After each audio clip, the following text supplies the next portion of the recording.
Hello नमस्कार दोस्तों। आज हम इस वीडियो में पढ़ेंगे हिंदी व्याकरण में उपसर्ग। या उपसर्ग पढ़ेंगे तो जो भी इम्पोर्टेंट होगा उस पर हाईलाइट करते जाएंगे। स्टार्ट करते हैं। उपसर्ग क्या है, इसकी परिभाषा देख लेते हैं। तो भाषा प्रयोग में कुछ ऐसे मूल वर्ण या वर्ण समूह होते हैं जिनका अर्थ की दृष्टि से और विभाजन नहीं किया जा सकता है। इस प्रकार के मूल शब्द भाषा की अविभाज्य इकाई होते हैं। ये किसी शब्द से पहले जुड़कर नए अर्थ का निर्माण करते हैं, चूँकि एक स्वतंत्र शब्द के रूप में प्रयुक्त नहीं होते, इसलिए इन्हें उपसर्ग कहा जाता है। उपसर्ग वह शब्दांश होते हैं जो शब्द के पहले जुड़कर शब्द का अर्थ बदल देते हैं। उपसर्ग शब्द उप प्लस सर्ग इन दो शब्दों के मेल से बना है, जिसमें सर्ग मूल शब्द है जिसका अर्थ है जोड़ना या निर्माण करना। क्या है सर्ग? जिसमें मूल शब्द सर्ग है जिसका अर्थ क्या है, जोड़ना या निर्माण करना। जैसे उप धन हार, तो उपहार। उपसर्ग के भेद कितने होते हैं? हिंदी भाषा में मुख्यतः 3 प्रकार के उपसर्ग प्रचलित हैं। कितने? 3 प्रकार के उपसर्ग प्रचलित हैं। पहला है संस्कृत के उपसर्ग, दूसरा हिंदी के उपसर्ग, तीसरा उर्दू या विदेशी भाषा के उपसर्ग। हम इन एक एक उपसर्ग को देखेंगे, एक एक उपसर्ग के भेद को देखेंगे। तो पहला है संस्कृत का उपसर्ग। संस्कृत के उपसर्ग कौन कौन से हैं? संस्कृत के सभी उपसर्ग तत्सम शब्दों के साथ हिंदी में प्रयुक्त होते हैं, जैसे अति, अधि, अनु, अप आदि। तो हम देखते हैं संस्कृत के उपसर्ग, अर्थ और शब्द। तो क्या क्या देखेंगे? उपसर्ग, अर्थ भी देखेंगे इसका और शब्द भी देखेंगे। तो अति उपसर्ग है। अर्थ है, अति का अर्थ क्या है? ऊपर, अधिक या परे। ऊपर, अधिक या परे। शब्द क्या बनेगा इनका? अति प्रिय, अतिरिक्त, अत्यधिक, अतीन्द्रिय, अतिसार, इनका शब्द बनेगा। दूसरा उपसर्ग है अधि। क्या है? अधि। अधि का अर्थ है अंतर्गत, प्रधान। अधि का अंतर्गत या प्रधान शब्द बनेगा अधिकार, अधिशेष, अधिकरण, अधिष्ठाता का शब्द बनेगा। तीसरा उपसर्ग है अनु। अनु का अर्थ है सादृश्य या पीछे, सादृश्य या पीछे। तो शब्द बनेगा अनुकरण, अनुसंधान, अनुयायी, अनुग्रह, अनुज। ये इसके शब्द हैं। अब है चौथा अप। अप का अर्थ है निराधार या दीनता, निराधार या दीनता अप का अर्थ है। तो इससे शब्द बनेगा अपमान, अपयश, अपव्यय, अपकीर्ति। फिर है अपि। अपि का अर्थ है निश्चय या भी, निश्चय या भी इसका अर्थ है। इसका शब्द बनेगा अपितु, अपिधान, अपिहित। अपिहित का मतलब ढका हुआ। अब है छठा अभि। अभि का अर्थ है पास या सामने। इसका अर्थ बनेगा, शब्द बनेगा अभिमान, अभिवादन, अभिषेक, अभिमुख, अभियान। इसका अर्थ बनेगा। फिर है अव।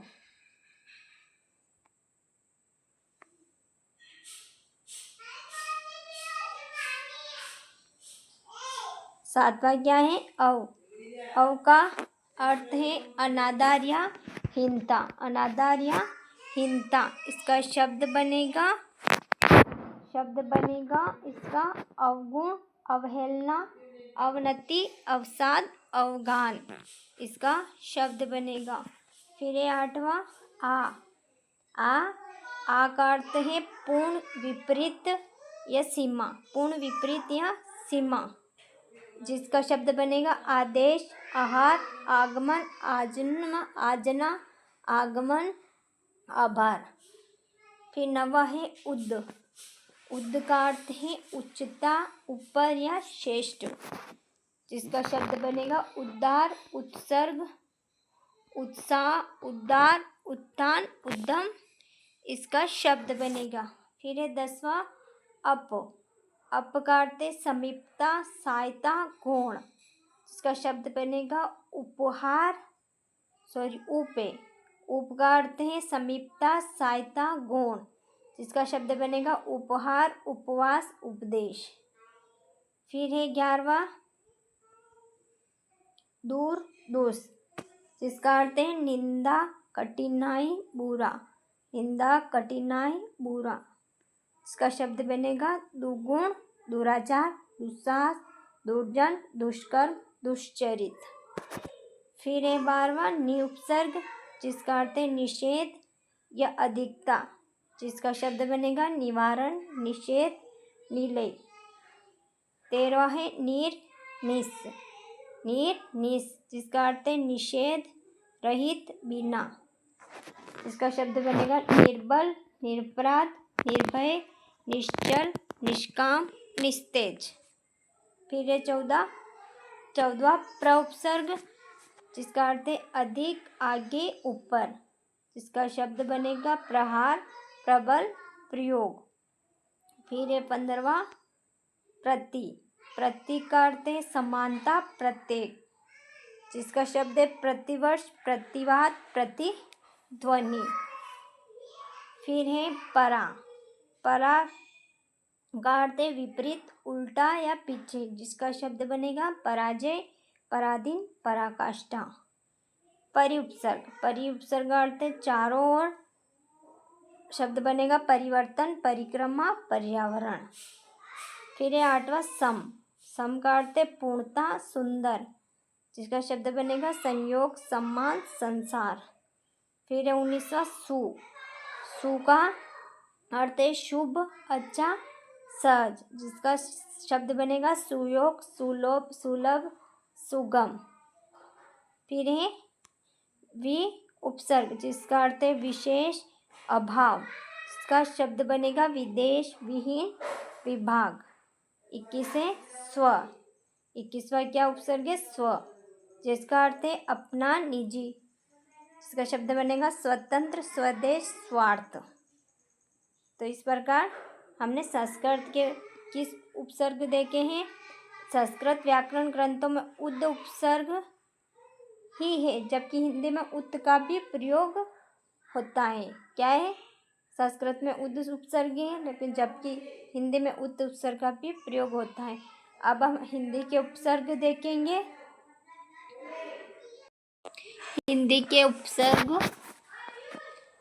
उपसर्ग में हिंदी भाषा में संस्कृत के उपसर्गों में परिवर्तन करके तद्भव उपसर्गों का निर्माण किया गया है। तो कैसे देखते हैं हम हिंदी के उपसर्ग। तो उपसर्ग, अर्थ, उदाहरण। तो उपसर्ग अ, जिसका अर्थ है नहीं, तो उदाहरण है इसका शब्द क्या बनेगा अकाज, अचेत, अटल। फिर है उपसर्ग। उपसर्ग का अर्थ है ऊंचा, जिसका उदाहरण उछालना, उतारना, उझड़ना। फिर है ओ, क्या ओ उपसर्ग, जिसका अर्थ है बूढ़ा, नीचे, जिसका उदाहरण है ओगुण, ओघट, ओसर। फिर है अन का अर्थ है बिना, जिसका उदाहरण है अनपढ़, अनदेखा, अनमोल। फिर उपसर्ग है अध का अर्थ है आधा, उदाहरण है अधमरा, अधखिला, अधपका, इसका उदाहरण है। फिर है छठा उपसर्ग अध का अर्थ है नीचे, जिसका उदाहरण है अधोगति, अधोमुख, अधोगत। क्या है अधोगति, अधोमुख, अधोगत। फिर सातवां क्या है उन का अर्थ है एकम, तो 59, 49, 79, इसका उदाहरण है। फिर एक कु, जिसका अर्थ है बुरा या कठिन, जिसका शब्द बनेगा कपूत, कुढ़, कुचाल। फिर है निउपसर्ग, जिसका अर्थ है विपरीत, जो शब्द बनेगा निडर, निशान, निपट। फिर 10वां है सु या स उपसर्ग, जिसका अर्थ है अच्छा। शब्द बनेगा सपूत, सजल, सजीव, सुयश, सुकांत। फिर है 11वां बर। बर का अर्थ है भरा हुआ, पूरा, जिसका शब्द बनेगा भरपूर, भरसक, भरमार। फिर है चो। चो का अर्थ है चार, जिसका शब्द बनेगा चौमासा, चौराहा, चौखट।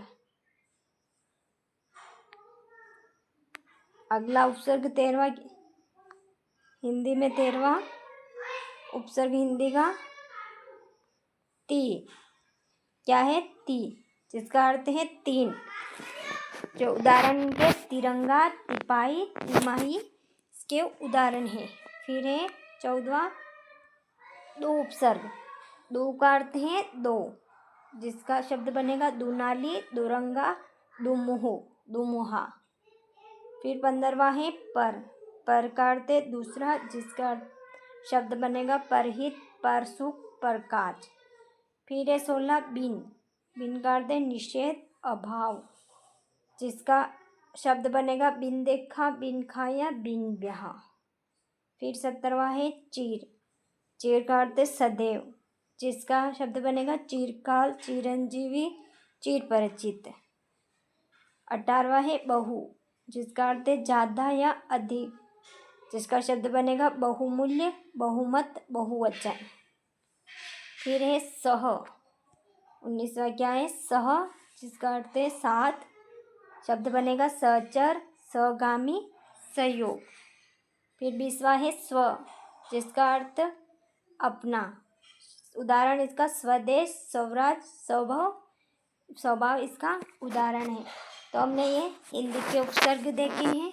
अब हम देखेंगे उर्दू या विदेशी भाषा के उपसर्ग पढ़ेंगे। तो भारत में बहुत समय तक उर्दू व अन्य विदेशी भाषाएं प्रचलित रही, अतः हिंदी भाषा में उर्दू, अंग्रेजी आदि अन्य भाषाओं के उपसर्ग भी प्रयुक्त होने लगे हैं।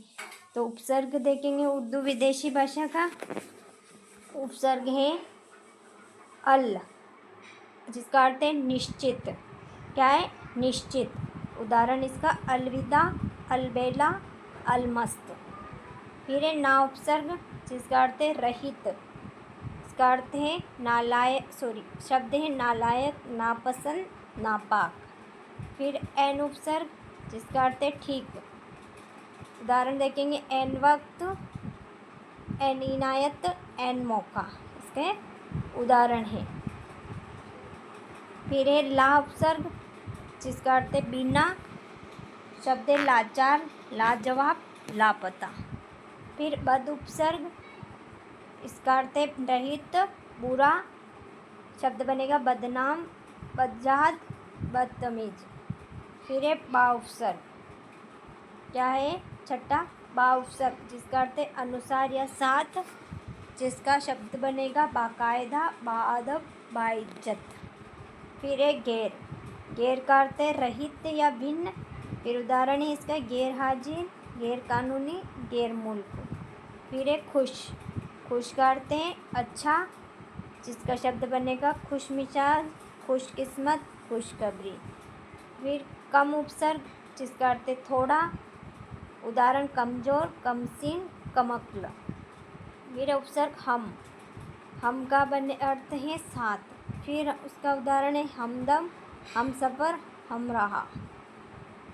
फिर क्या है? बिला उपसर्ग, जिसका अर्थ है बिना, तो शब्द बनेगा बिला वजह, बिला शक, बिला कसूर।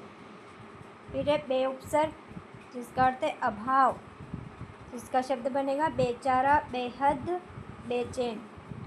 फिर दर उपसर्ग है, जिसमें दर उपसर्ग का अर्थ है मैं, जिसका शब्द बनेगा दरअसल, दरकरार, दरवेश। फिर हर उपसर्ग, जिसका अर्थ है प्रत्येक, जिसका शब्द बनेगा हर घड़ी, हर वर्ष, हर रोज। फिर है ब उपसर्ग, जिसका अर्थ है साथ, पर, जिसका शब्द बनेगा बदस्तूर, बतौर, बशर्त। सर उपसर्ग, जिसका अर्थ है मुख्य, प्रधान, शब्द बनेगा सरकार, सरदार, सरताज। फिर नेक उपसर्ग, जिसका अर्थ है भला, शब्द बनेगा नेक दिल, नेक नियत, नेक नाम। फिर उपसर्ग है हैंड, जिसका अर्थ है प्रमुख। शब्द बनेगा hand master, hand boy, hand girl. फिर है 19वां सब उपसर्ग, जिसका अर्थ है उप। उदाहरण sub inspector, sub division, sub committee. फिर है 20वां उपसर्ग हाफ, जिसका अर्थ है आधा। इसका उदाहरण half pant, half ticket, half shirt. 21वां जनरल उपसर्ग, जिसका अर्थ है प्रधान। तो इसका उदाहरण है जनरल मैनेजर, जनरल सेक्रेटरी। तो इस प्रकार हमने उर्दू या विदेशी भाषा के उपसर्ग देखे हैं। अब हम उपसर्ग और प्रत्यय में समानता देखते हैं। तो इनमें क्या क्या समानता है। तो उपसर्ग और प्रत्यय दोनों ही शब्दों के अंश होते हैं, शब्दों के अंश होते हैं, पूर्ण शब्द नहीं। इनका अकेले प्रयोग नहीं किया जाता है, दोनों के प्रयोग से ही अर्थ में अंतर आ जाता है। एक शब्द में इन दोनों को साथ भी जोड़ा जा सकता है। जैसे हम देखते हैं उपसर्ग मूल शब्द, प्रत्यय नया शब्द। तो उपसर्ग अभी, मूल शब्द मान, प्रत्यय ई, नया शब्द अभिमानी। तो इसमें उपसर्ग भी है, प्रत्यय भी है, दोनों को जोड़ा गया। उपसर्ग है ज्ञान, मूल शब्द है, ई प्रत्यय है, तो उसका नया शब्द बना अज्ञानी। सब उपसर्ग है तंत्र, मूल शब्द है, ता प्रत्यय है, तो नया शब्द बना स्वतंत्रता। तो हमने इस प्रकार उपसर्ग पढ़े, संस्कृत के उपसर्ग पढ़े, हिंदी के उपसर्ग पढ़े और उर्दू विदेशी भाषा के उपसर्ग पढ़े। और फिर हमने उपसर्ग और प्रत्यय में क्या संबंध था वो भी देखा है। अब अगला प्रत्यय टॉपिक हम अगले वीडियो में पढ़ेंगे। अगर आपको ये वीडियो अच्छा लगा, समझ में आया, तो चैनल को सब्सक्राइब करें। धन्यवाद।